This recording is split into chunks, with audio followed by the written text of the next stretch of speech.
사람이 높은 산에 이제 등반을 하기 위해서 산을 올랐습니다. 한참 이제 산행을 하게 되는데 계곡을 가로지르는 아주 기다란 출렁다리를 만나게 된 거예요.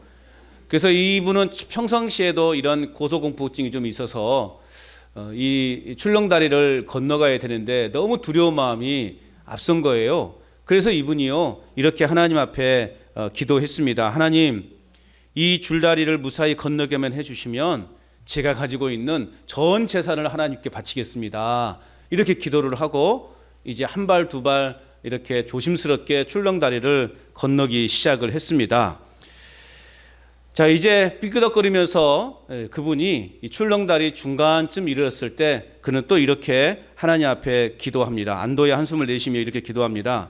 하나님, 이 다리만 무사히 건너게 해주시면 저의 재산 절반을 하나님 앞에 바치겠습니다. 이렇게 또 기도를 하더라는 것입니다.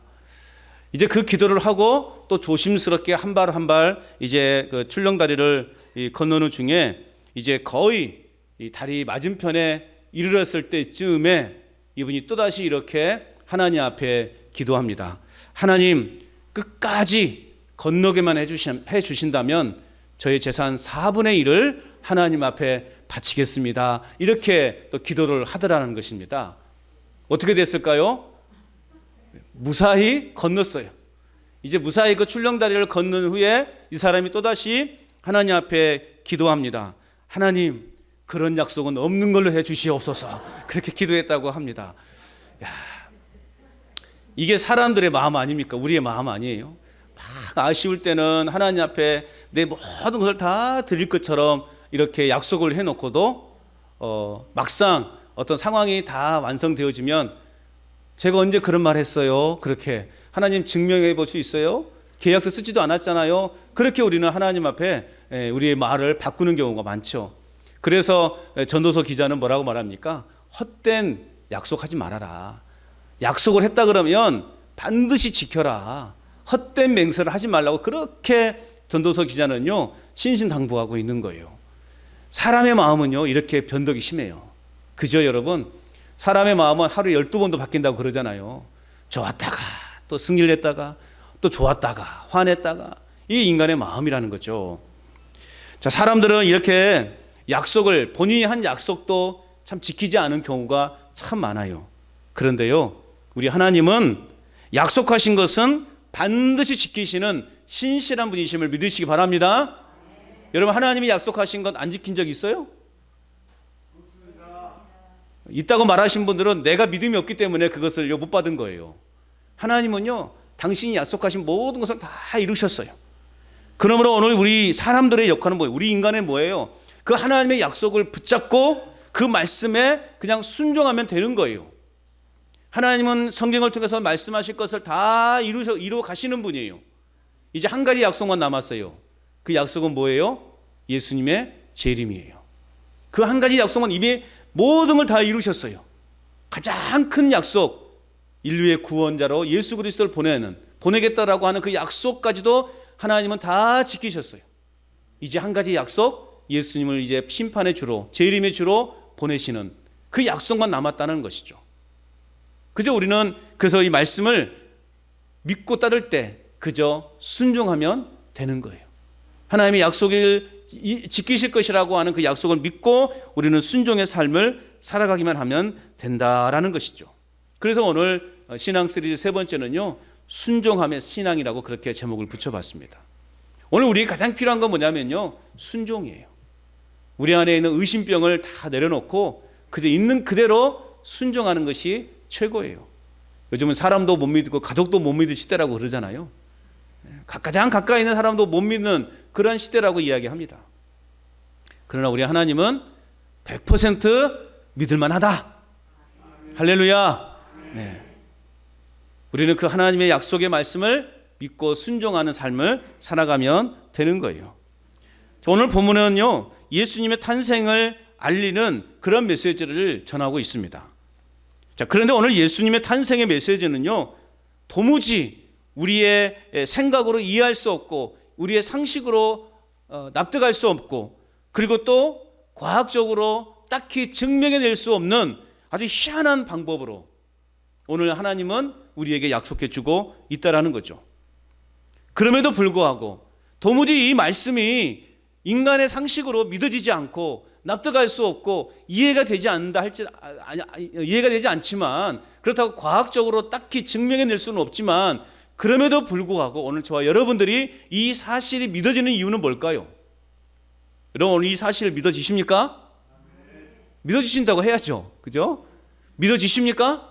이 말도 안 되는 이 하나님의 말씀, 약속이 믿어지시냐고요. 자, 그럼 믿어지는 이유가 뭐냐? 그것은 바로 이 메시지는 하나님의 약속의 성취이기 때문에 그래요. 하나님이 말씀하셨기 때문에 우리는 믿어지는 거예요. 세상적으로는 이해할 수 없고 과학적으로는 증명해낼 수 없는 그러한 일이라 할지라도 하나님이 약속하신 것이기 때문에 우리는 그냥 믿어지는 거예요. 아멘. 이미 하나님께서는 구약에 대해서 이 말씀을 하셨어요. 이사야 7장 14절 말씀에 보면, 그러므로 주께서 친히 징조를 너에게 주실 것이라. 보나 처녀가 잉태하여 아들을 낳을 것이요 그의 이름을 임마누엘이라 하리라. 오래전에 몇천 년 전에 하나님께서 이미 예언해 주신 말씀인 거예요. 그 말씀이 이제 성취되어질 단계에 이르게 되었다라는 것입니다. 아울러 다윗의 후손을 통하여 이 약속을 이루시겠다, 하나님은 약속하셨어요. 다윗의 후손을 통해서 당신의 약속을 이루시겠다, 그렇게 말씀하시니까 하나님의 약속은 정말로 다윗의 후손인 바로 이 요셉과 마리아라는 사람들을 통해서 그 약속을 이루셨다는 것입니다. 그런데 아직 결혼도 하지 않은 두 사람의 관계에서 아이가 잉태되었다라고 하는 것은 도저히 이해할 수 없는 사건이라는 것이죠. 하나님의 약속에 대한 확신과 순종이 없었다면 도저히 이루어질 수 없는 일이었다는 것입니다. 그러나 요셉과 마리아의 순종함이 이 땅에 메시아 탄생의 역사를 만들어냈다는 사실을 여러분 믿으시기 바랍니다. 그리고 하나님의 인류를 향한 최고의 약속의 성취를 이루신 결과를 만들어내었다라고 하는 사실, 여러분 믿으시기 바랍니다. 결국 이 요셉과 마리아의 순종, 그들의 순종이 없었다면 하나님의 이 놀라운 언약의 약속은 이루어지지 못했을 거예요.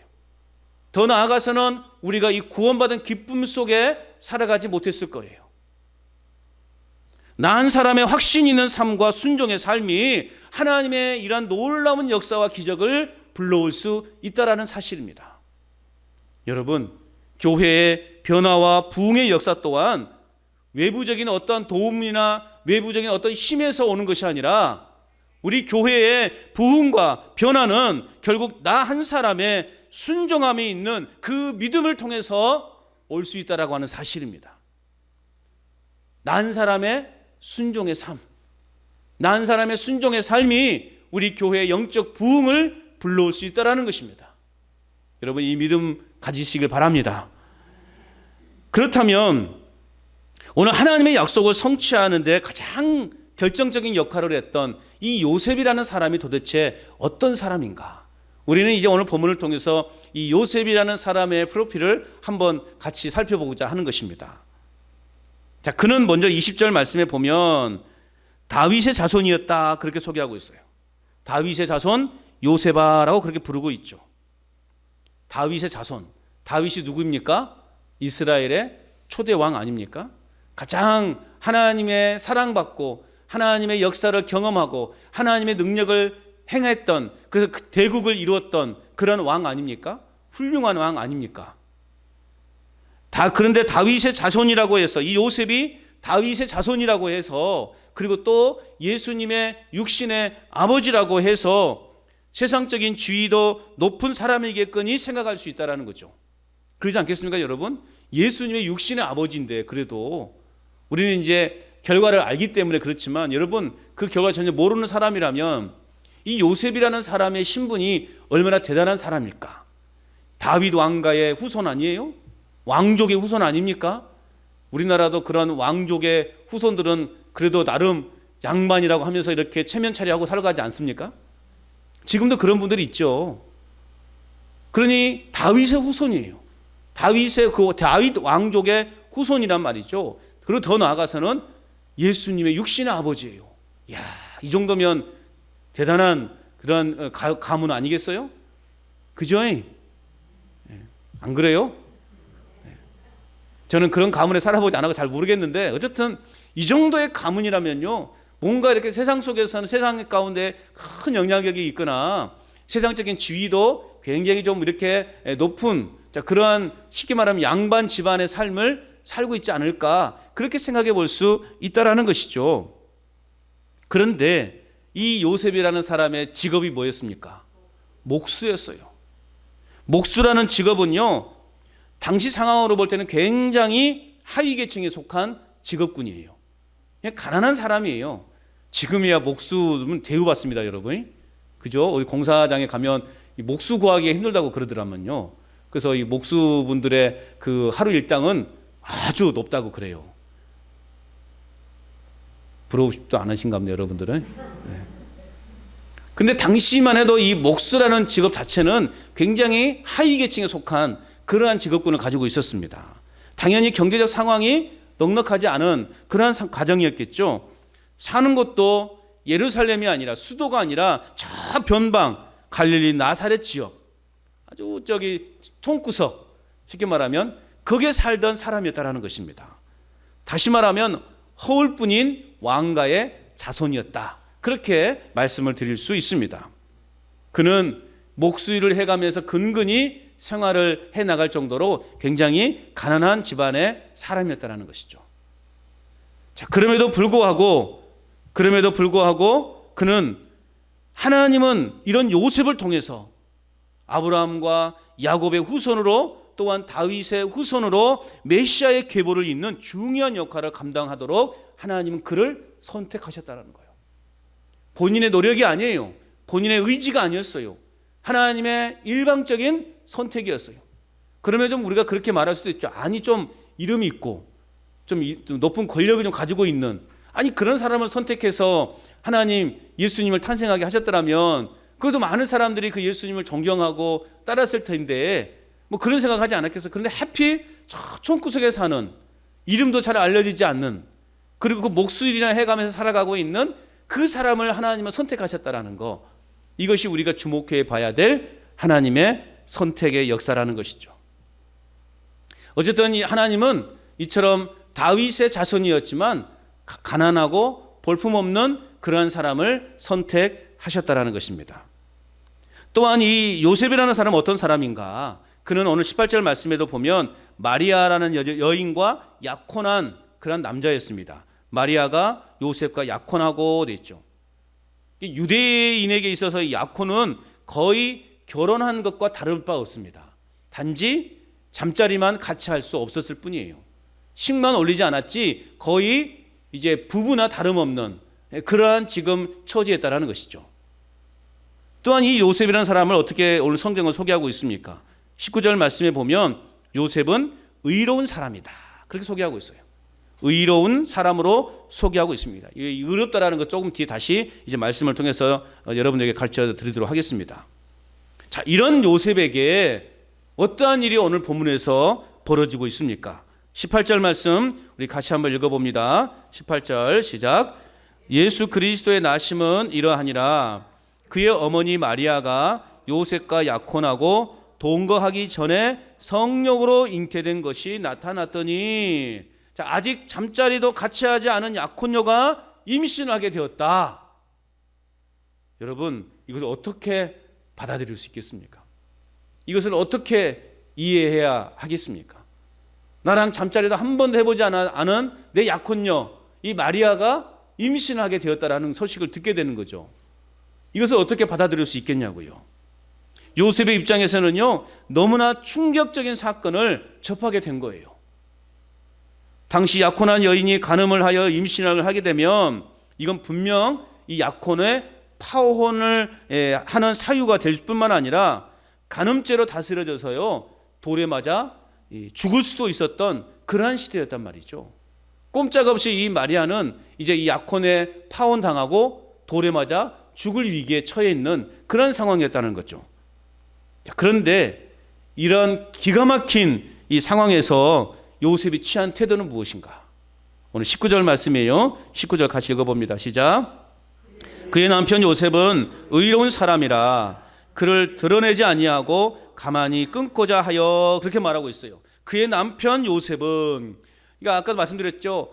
당시에 약혼은 거의 결혼한 것과 다를 바 없다. 그래서 오늘 성경은 아마 요셉을 남편이라고 그렇게 표현하고 있는 것 같습니다. 어쨌든 이 요셉은 어떤 사람이었다고요? 의로운 사람이었다는 거죠. 의롭다라는 말은 단순히 도덕적으로 의로운 자를 넘어서 하나님을 경외하며 그의 뜻을 실현하는 자라는 의미예요. 한마디로 말하면 하나님의 명령을 준행하며 섬기는 자. 요셉은 그런 사람이었어요. 하나님을, 오직 하나님만을 경외하고 하나님을 섬기는 그러한 의로운 자였다라는 것입니다. 그래서 그는 지금 본인이 당하는, 본인이 당면에 있는 이 사건을 드러내지 않고 가만히 끊고자 했던 거예요. 사람들에게 막 드러내서 망신을 주고 돌에 맞아 죽게 하는 그러한 것을 선택하지 아니하고 가만히 조용하게 그 이 사건을 덮고자 했던 이 요셉의 마음이었다라는 거죠. 참으로 기가 막힌 상황 속에서 우리는 요셉의 깊은 신앙심을 우리는 발견하게 되는 것이죠.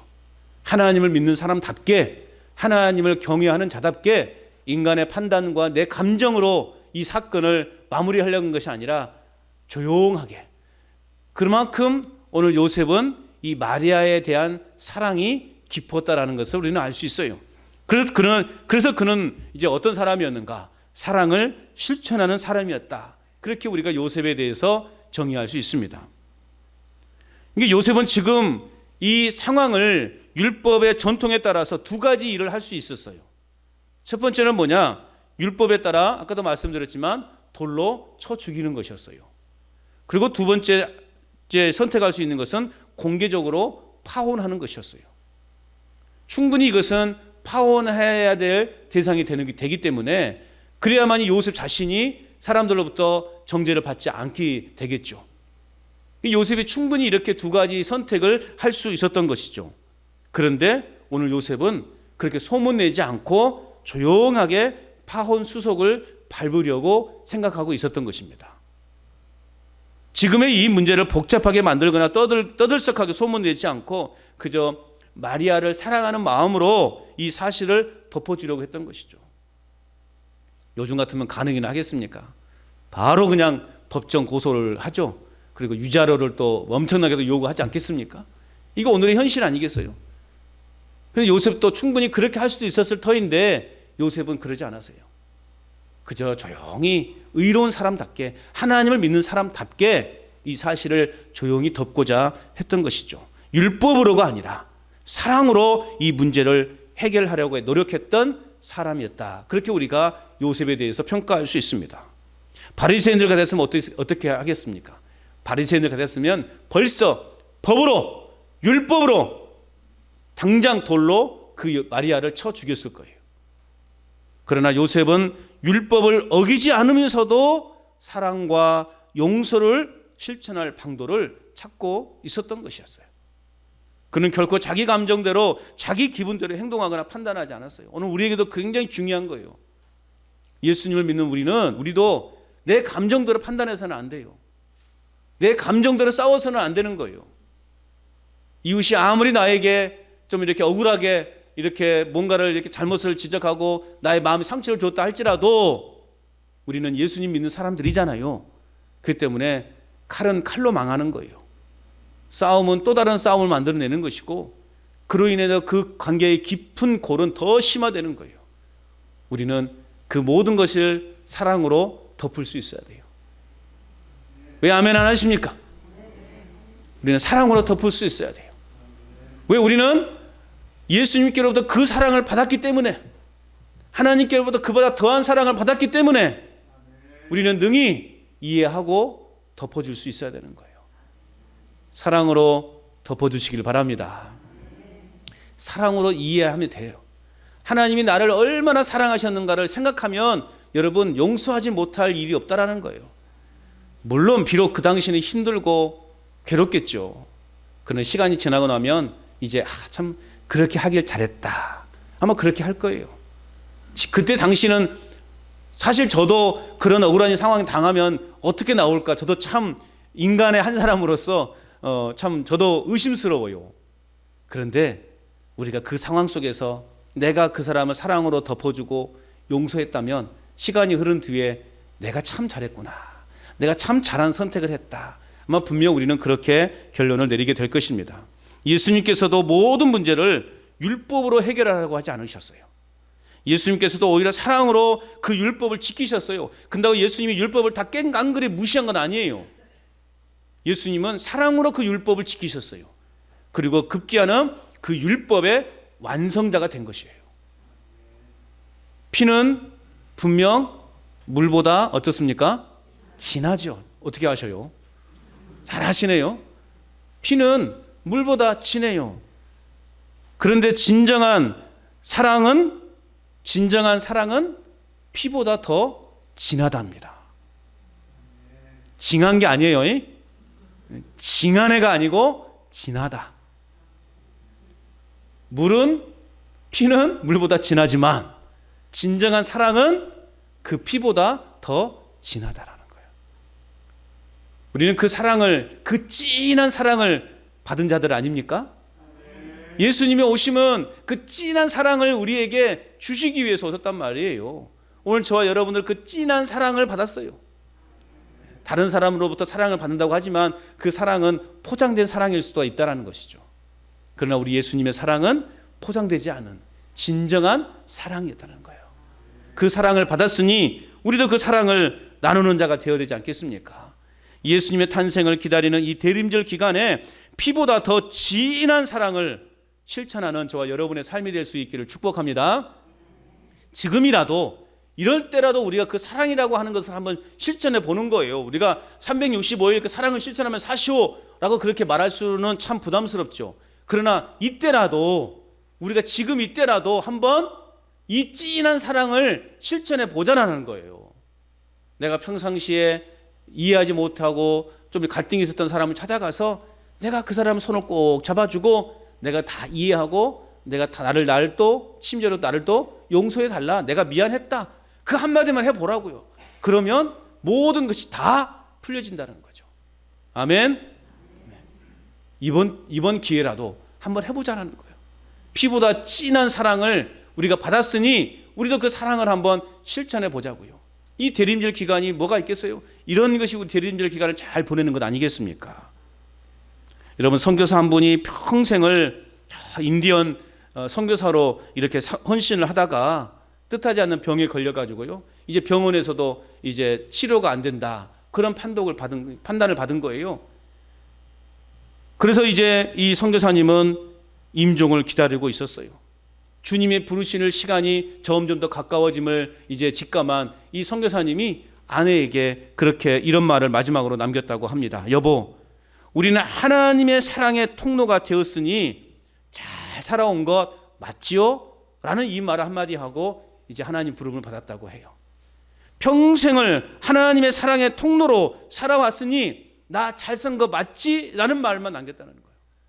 여러분, 우리 평생의 삶이 이처럼 사랑의 통로, 하나님의 사랑의 통로가 되어야 하지 않겠습니까? 예수님의 사랑을 받았더라면, 예수님의 사랑을 받고 살아가고 있다면 우리도 능히 그런 삶을 살아가야 돼요.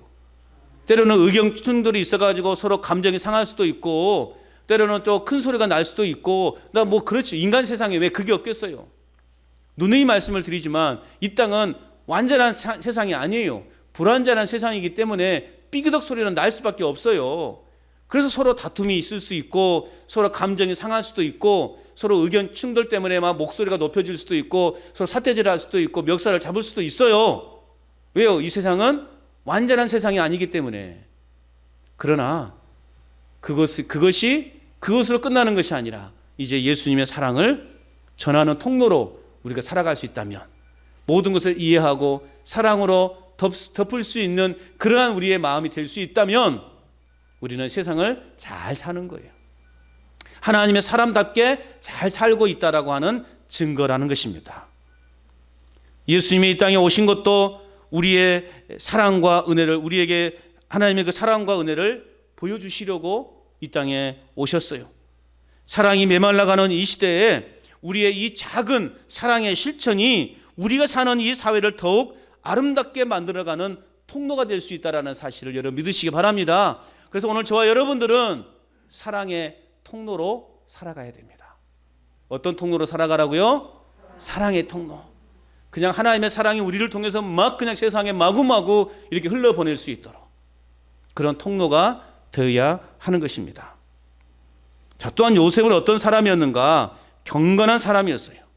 20절 말씀에 보면 이 일을 생각할 때라고 그렇게 표현하고 있죠. 자, 20절 말씀 우리 같이 한번 읽어볼까요? 시작.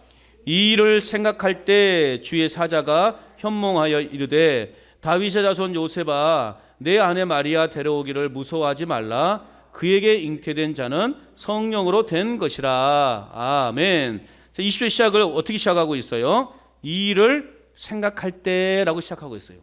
이 일을 생각할 때라는 것은요, 요셉은 깊은 생각에 빠졌다라는 거죠. 충분히 빠진 말도 하죠.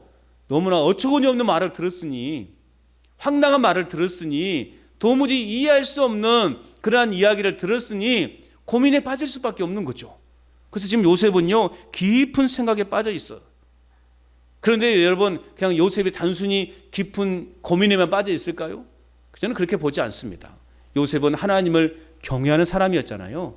하나님의 사랑을 실천하는 사람이었잖아요. 그래서 요셉은 이 일을 생각할 때라는 표현은 요셉은 깊은 묵상의 기도를 하고 있었다. 저는 그렇게 이야기하고 싶어요.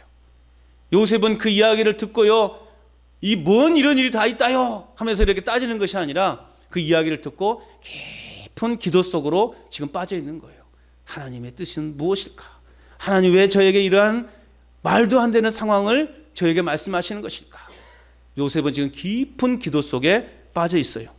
이런 말도 안 되는 상황 앞에서 그럼에도 불구하고 하나님 앞에서 간절한 마음으로 기도하는 것을 요셉은요 선택했어요. 그는 이처럼 하나님과의 관계가 분명하기 때문에 결코 흔들리지 않았다라는 것이죠. 그는 이렇게 기도로 깨어 있었습니다. 말씀을 붙잡고 있었어요. 어쩌면요, 아까 이사야 말씀을 떠올렸을지도 모르겠어요. 처녀의 몸에서 아이가 태어날 거다. 그 이름을 임마누엘이라 하라. 어쩌면 그 말씀을 이제 요셉이 묵상했을 수도 있어요. 그래서 그 예언의 말씀이 나에게 하신 말씀인가?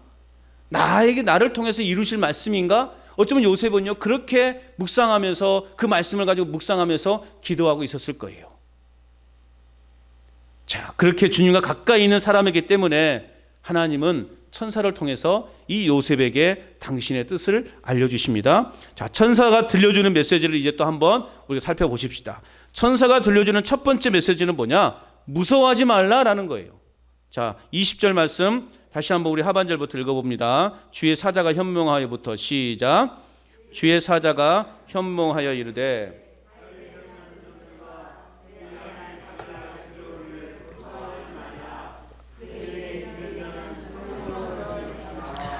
아멘. 천사가 들려주는 첫 번째 메시지는 뭐예요? 무서워하지 말라는 거예요. 왜요? 이 일은 성령으로 된 것이기 때문에 염려하지 말라, 두려워하지 말라, 무서워하지 말라, 그렇게 하나님 말씀하고 있는 거예요.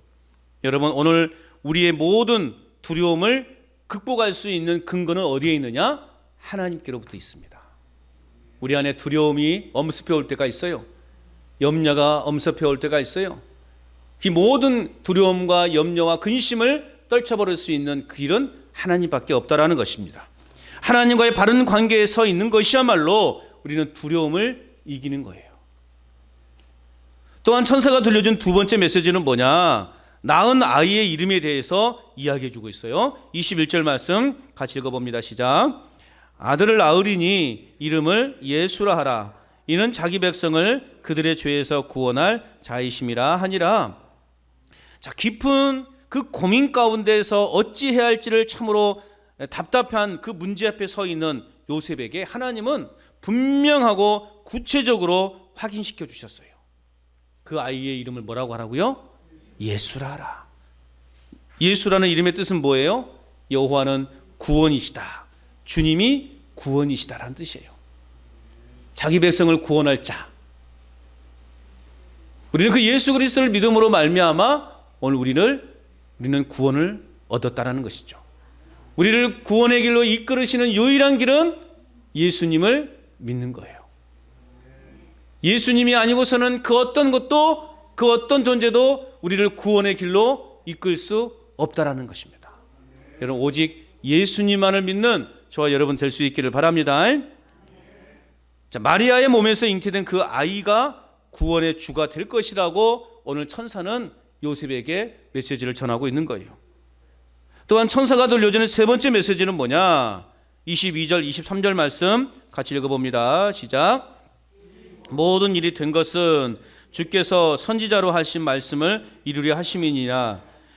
이르시되 보라 처녀가 잉태하여 아들을 낳을 것이요 그의 이름은 임마누엘이라 하리라 하셨으니 이를 번역한즉 하나님이 우리와 함께 계시다 함이라. 아멘.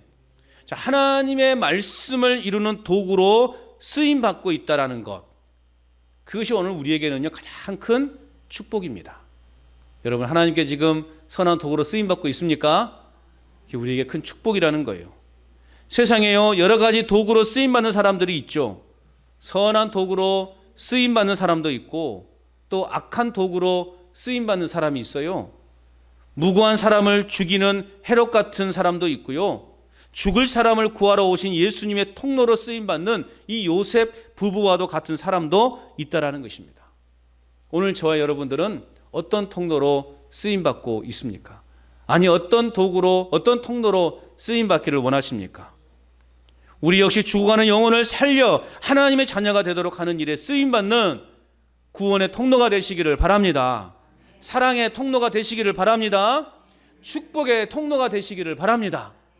이게 오늘 우리가 생각해야 될 이 축복의 통로, 우리의 통로의 역할이라는 것이죠. 이 험악한 세상, 참 소망이 없는 것처럼 보여지는 이 세상 속에서도 오늘 우리는 구원의 통로가 되어야 되고 사랑의 통로로 살아가야 되고 축복의 통로가 되어야 돼요. 우리가 가는 곳마다 구원의 역사가 일어나고 사랑이 꽃피어나고 또 그것이 하나님의 축복이 흘러넘치는 그러한 삶을 우리는 살아가야 되는 거예요. 우리가 가는 곳에 그냥 싸움이 일고 다툼이 있고 그러면 우리는 제대로 예수님 믿는 사람이 아니라는 것입니다. 어떤 오늘 요셉은요 순종의 사람이었어요. 절대적으로 하나님 앞에 순종한 사람이었어요. 천사의 메시지를 들은 요셉은 어떤 행동을 보였을까요? 그리고 그의 결단은 무엇이었을까?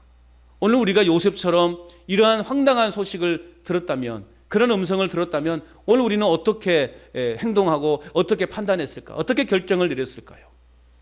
오늘 요셉의 결정을 보실까요? 24절 같이 읽어봅니다. 시작. 요셉이 잠에서 깨어 일어나 주의 사자의 분부대로 행하여 그의 아내를 데려왔으나 말씀하셨어요. 세번역에 보면은요 요셉은 잠에서 깨어나서 주님의 천사가 말한 대로 마리아를 아내로 맞아들였다, 그렇게 표현하고 있어요. 주의 천사가 말한 대로 요셉은 그 약혼녀 마리아를 이제 정식적으로 아내로 맞아들였다는 거예요. 임신한 처녀의 몸, 나와 한 번도 잠자리를 하지 않았는데 임신한 이 여인을 이 요셉은 천사의 말대로 하나님의 말씀대로 아내로 맞아들였다는 거죠. 모든 것을 감수해서라도 주님의 말씀과 뜻을 이루기 위해 받아들이겠다는 결단을 내렸던 거예요. 어쩌면 사람들로부터 막 손가락질을 당할 수도 있어요. 어쩌면 또 법정에 설 수도 모르겠어요. 여러 가지 온갖 핍박이 아마 요셉에게 또 주어질 거예요. 가족들로부터 얼마나 많은 구박을 받겠습니까, 여러분? 그러겠죠? 인간적으로 볼 때 가족들로부터도 엄청난 이 핍박을, 구박을 받을 거예요. 그 모든 것을 다 감수해서라도 오늘 이 요셉은 내가 하나님의 뜻을 이루겠다, 내가 하나님의 뜻에 순종하겠다 라고 하는 이 믿음으로 마리아를 아내로 맞아들인 거예요. 철저한 순종의 신앙을 오늘 우리에게 보여주고 있습니다. 여러분, 세상 사람들이 나에 대해서 좋지 않은 말을 할지라도 세상 사람들이 나에 대해서 손가락질 할지라도 우리는 이 믿음만큼은 놓쳐서는 안 되는 거예요. 하나님의 말씀을 실천해 가야 돼요. 내가 복음을 전하다가 사람들로부터 소금벼락을 맞더라도 재수 없는 사람 가라고 이 소금을 뿌릴지라도 우리는 하나님의 복음을 전하는 자가 되어야 돼요. 그 정도로 하시겠습니까? 대답 안 해, 이런 것은. 네? 내가 남의 대문 앞에서 소금을 끼얹는 그 수모를 겪더라도 하나님을 전하겠다고 하는 그 결단 하시기 바랍니다. 왜 이쪽에서는 아멘이 좀 적을까? 왜 그럴까? 난 죽어도 그거 못하겠다는 것인가? 하셔야 돼요. 우리 마지막 사명은 복음을 전하는 자의 사명 살아야 돼요. 우리는 천국 갔는데 하나님이 야, 네 옆집에 그 사람 지옥 갔다. 너 왜 한 번도 그 사람한테 교회 가자는 말 한 번도 안 전했냐? 책망 받는다니까요. 이런 책망 받으시겠습니까? 내가 한번 수모를 겪더라도 우리는요 그냥 전하는 데 사명이 있는 거예요. 그 사람의 마음을 변화시키는 것은 성령이 하시는 거예요. 그러니까 우리는 그가 듣든지 아니 듣든지 받아들이든지 안 받아들이든지 나를 욕하든지 우리는 그냥 전하기만 하는 거예요. 전하기만 하면 되는 거예요. 예수님 믿어야 천국 간다고. 예수님 믿으라고. 이 한마디 그렇게 어렵습니까? 어렵죠. 막 여기까지 나오다가 아이고 그만해야지. 아이고 어떻게 내가 그 말을 해. 막 온몸을 떠시는 분이 있어요. 내가 꼭 말해야지 하고 앞에 가갖고 아이고 그냥 이런 분들이 많더라고요. 우리는요 전할 수 있어야 돼요. 우리는 전하기만 하면 돼요. 성령이 역사하십니다. 우리는 끝까지 전하는 철저하게 순종하는 삶을 살아야 돼요. 요셉은 깊은 고민을 했지만 그는 주의 사자가 들려준 말을 듣고 즉시 그 마리아를 아내로 데리고 왔습니다. 하루하루 얼마나 갈등의 요소들이 많았겠습니까? 하루하루 얼마나 그 심적으로 부담이 됐겠습니까? 얼마나 괴로웠겠어요. 그러나 그는 평소 주님과 깊은 교제가 있었던 사람이었기 때문에 영적 분별력을 가지고 있었던 거예요. 오늘 저와 여러분도 요셉이 가지고 있던 이 영적 분별력을 갖는 자들이 되어야 하는 것입니다. 그래서 날마다 하나님과의 깊은 교제 속에서 올바른 판단을 내릴 수 있어야 돼요. 후회하지 않는 판단을 내릴 수 있어야 돼요. 내 마음에 그런 감동이 있었다 싶으면 당장에 그 일을 실천하셔야 돼요. 그러지 않으면 후회가 되거든요. 아이고 그때 좀 전할 걸. 아이고 그때 좀 전할 걸. 그때 한번 말할 걸. 평생 후회가 돼요. 우리는 후회하기 전에 우리는 하나님의 뜻에 순종하는 삶을 살아야 돼요. 땅 끝까지 이르러 내 증인이 되라 라고 말씀하신 이 예수님의 마지막 유언. 여러분의 자녀들도 그러잖아요. 여러분의 유언에 순종하는 자녀들이 효자 효녀예요. 그렇지 않겠습니까? 그건 우리도 예수님께 하나님 아버지께 효도를 해드려야 되지 않겠습니까? 가장 큰 효도가 뭐예요? 유언을 행하는 거예요. 유언을 따르는 거예요. 예수님 마지막 유언이 뭐라고요? 부담돼서 말을 안 하려고 그래. 이제 막 또 저만 내가 이 말하면 또 분명히 그 말 할 것인데 예수님 마지막 유언은 땅 끝까지 이르러 내 증인이 되라. 복음을 전하라. 이게 예수님의 마지막 유언이에요. 오늘 저와 여러분들 그래서 이 유언을 잘 실행에 옮길 수 있어야 하는 것입니다. 자, 더 나아가 요셉은 25절 말씀 같이 읽어봅니다. 요셉 25절 말씀 시작. 아들을 낳기까지 동침하지 아니하더니 나음의 이름을 예수라 하니라. 아멘. 천사의 분부대로 꿈에서 깨어나자마자 마리아를 아내로 데려왔지만 그는 아기를 낳을 때까지 동침하지 않았어요. 그리고 아들을 낳을 때 그 이름을 예수라 했다라는 것이죠. 아이의 잉태부터 출생까지 요셉은 주의 말씀대로 순종하는 모습을 우리에게 보여주었습니다. 철저한 순종의 사람 요셉의 모습을 오늘 우리는 보았습니다. 요셉의 순결함으로 주님의 탄생을 기다렸던 요셉을 오늘 우리는 본문을 통해서 살펴보았습니다. 여러분, 루터라는 사람이요 이런 말을 남겼어요. 성탄의 기적은 처녀인 마리아가 잉태한 것이 아니라 요셉이 그 사실을 믿는 것이다. 자, 이해를 못하셨죠? 성탄의 기적은, 이 성탄의 기적은 처녀인 마리아가 잉태한 것이 아니라 요셉이 그 사실을 믿은 것이다. 처녀의 잉태보다 그것을 믿은 것이 더 위대한 사건이라는 거예요. 마리아가 임신할 수 있어, 처녀의 몸으로. 그런데 그를 아내로 받아들이지 않으면, 그를 아내로 받아들이지 않았다면, 그녀를 그냥 돌로 쳐 죽였다면 어떻게 됐겠어요? 이 구원의 역사가 이루어지지 않았겠죠.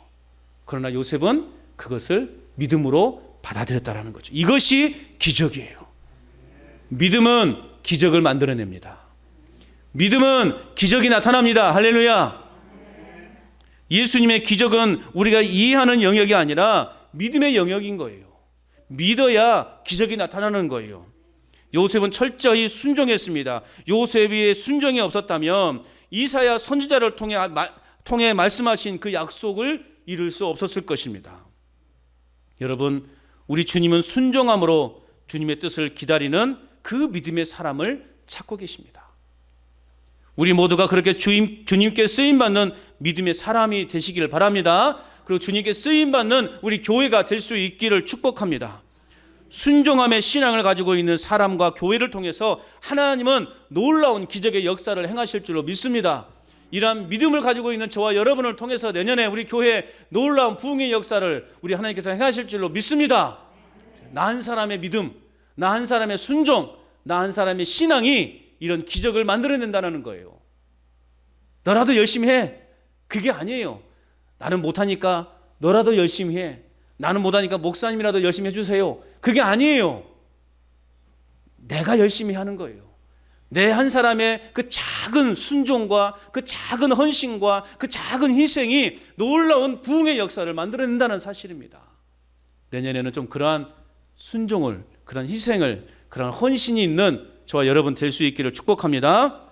임마누엘, 그 하나님의 평강이, 그리고 하나님의 축복이 여러분의 삶과 가정 위에 날마다 더욱 넘쳐나시기를 주님의 이름으로 축원합니다.